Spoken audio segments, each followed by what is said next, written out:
Praise the lord. అందరూ బాగున్నారా? ఈరోజు దేవుని మాట చదువుకుందాం. 2వ రాజులు 20వ అధ్యాయము 5వ వచనం.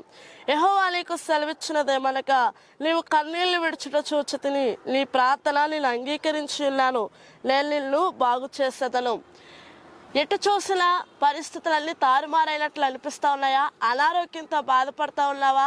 నీకు వచ్చిన వ్యాధులు బట్టి నువ్వు మరణిస్తావని చెప్తా ఉన్నారా?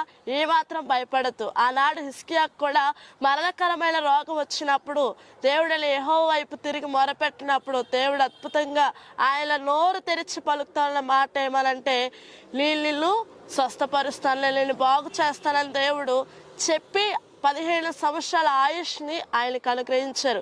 ఆనాడు హిజ్కియా జీవితంలో చేసిన కార్యం దేవుడు ఈ రోజు నీ జీవితంలో కూడా చేయాలని అనుకుంటా ఉన్నాడు. ప్రార్థన చేయి, దేవుడిచ్చే గొప్ప స్వస్థతను అనుభవించు. దేవుడి మాటలు దీవించుగాక. ఆమేన్.